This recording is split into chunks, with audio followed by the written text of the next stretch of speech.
السلام علیکم، میں ہوں خالد سعید اور آپ دیکھ رہے ہیں میرا چینل جبات ٹی وی۔ ناظرین کرام، حج مسلمانوں کی ایک بہت اہم عبادت ہے۔ حج ہر سال مسلمانوں پر اسلامی مہینے کی 8ویں ذوالحجہ سے لے کر 12ویں تاریخ تک سعودی عرب کے شہر مکہ المکرمہ کی زیارت کے لیے حاضر ہو کر وہاں چند مخصوص عبادات کرنے کا نام ہے۔ ان ساری عبادات کو شریعت کی اصطلاح میں حج کہا جاتا ہے۔ لیکن سوال یہ پیدا ہوتا ہے کہ حج کی تاریخ کیا ہے، یہ کب شروع ہوا تھا؟ تو تاریخ اس کے بارے میں یہ بتاتی ہے کہ حج کی تاریخ بعثت محمدی صلی اللہ علیہ وسلم سے ہزاروں سال پہلے سیدنا ابراہیم علیہ السلام کے دور میں ملتی ہے، جن کو جد الانبیاء کہا جاتا ہے، کیونکہ انہی سے اسرائیلی اور اسماعیلی نبوت کا آغاز ہوا ہے۔ اسلامی روایات کے مطابق جب سیدنا ابراہیم علیہ السلام صحرائے شام میں آئے تو ان کے پاس ایک باندی تھی جس کا نام ہاجرہ تھا۔ ان کے بطن سے حضرت ابراہیم علیہ السلام کا ایک بیٹا پیدا ہوا جس کا نام انہوں نے اسماعیل رکھا۔ حضرت ابراہیم علیہ السلام کی ایک اور بیوی تھی جس کا نام حضرت سارہ تھا۔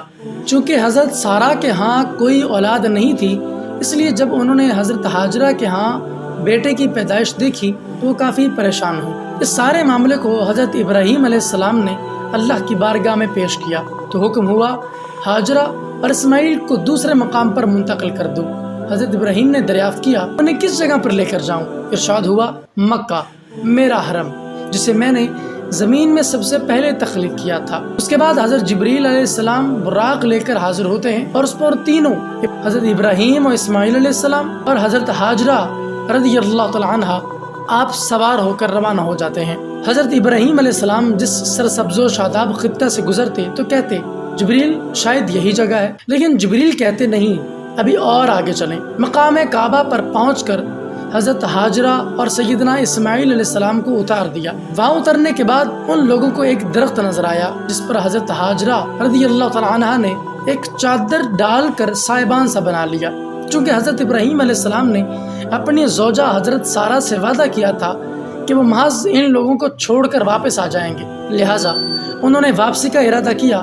تو حضرت ہاجرہ نے کہا کہ آپ ہمیں ایسی جگہ چھوڑ کر جا رہے ہیں جہاں کوئی بھی ہمارا یار و مددگار نہیں ہے، نہ پانی ہے اور نہ کھیتی ہے۔ حضرت ابراہیم علیہ السلام نے کہا یہ میرے رب کا حکم ہے، اور پھر آپ روانہ ہو گئے۔ ناظرین کرام، حضرت ابراہیم علیہ السلام کے چلے جانے کے بعد اس پورے خطے میں صرف 2 لوگ موجود تھے، ایک ماں حضرت ہاجرہ اور ان کا بیٹا حضرت اسماعیل علیہ السلام۔ لہٰذا جب دوپہر ہوئی تو سیدنا اسماعیل علیہ السلام کو پیاس لگی، چنانچہ حضرت ہاجرہ پانی کی تلاش میں نکلی اور مقام سعی پر پہنچ کر آواز لگائی کہ اس وادی میں کوئی مددگار ہے۔ اسی وقت سیدنا اسماعیل علیہ السلام ان کی نظروں سے اوجھل ہو گئے تو وہ فوراً صفا نامی پہاڑی پر چڑھ گئیں اور انہیں وادی میں سراب نظر آیا تو پانی کی تلاش میں پھر وادی میں اتری، لیکن جب اسماعیل علیہ السلام نظر نہ آئے تو واپس صفا پہاڑی پر چڑھ گئیں۔ اس طرح ہاجرہ رضی اللہ تعالی عنہا نے 7 چکر لگائے۔ 7ویں چکر پر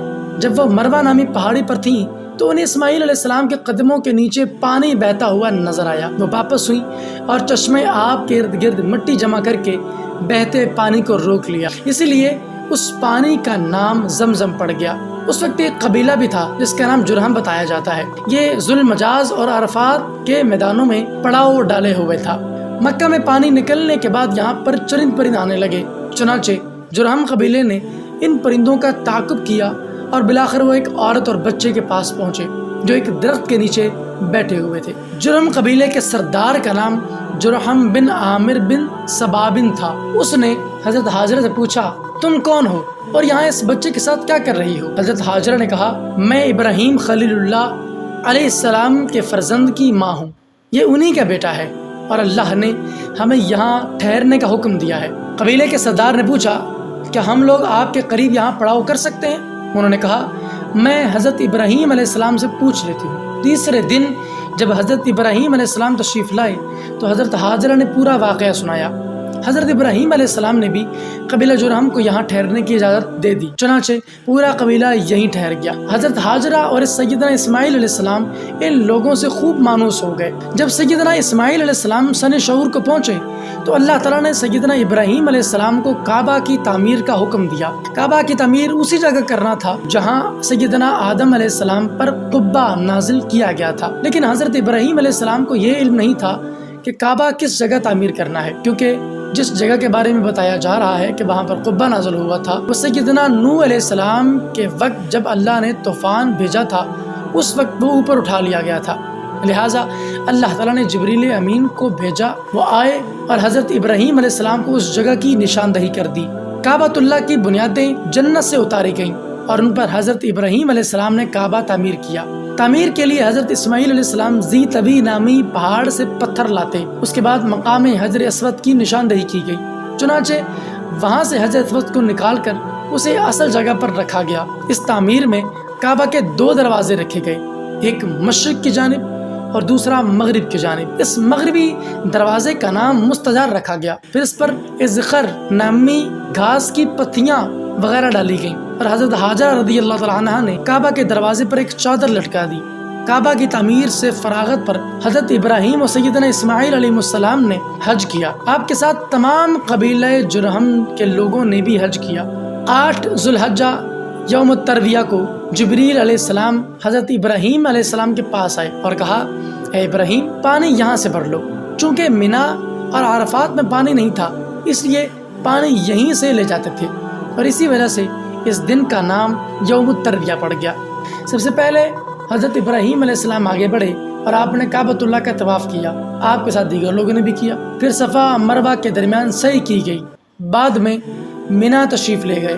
وہاں 3 جگہ شیطان نظر آیا تو آپ نے تکبیر کہہ کے اسے 7 کنکریاں ماری۔ آپ چلتے چلتے میدان عرفات پہنچ گئے، رات وہاں قیام کیا اور صبح وہاں سے منا تشریف لے گئے اور جن 3 مقامات پر شیطان دکھائی دیا تھا وہاں رمی کی یعنی کنکریاں پھینکی۔ منا میں آ کر پھر قیام کیا اور پھر مناسک حج سے فراغت کے بعد آپ اپنے وطن ملک شام واپس تشریف لے گئے اور سیدنا اسماعیل علیہ السلام اور دیگر آپ کی قوم کے لوگ وہیں ٹھہر گئے۔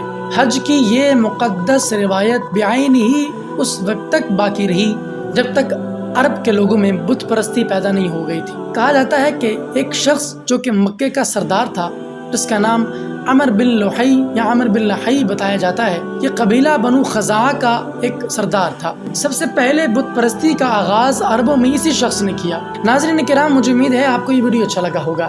آپ کی اس کے بارے میں کیا رائے ہے مجھے کمنٹ سیکشن میں ضرور بتائیے گا۔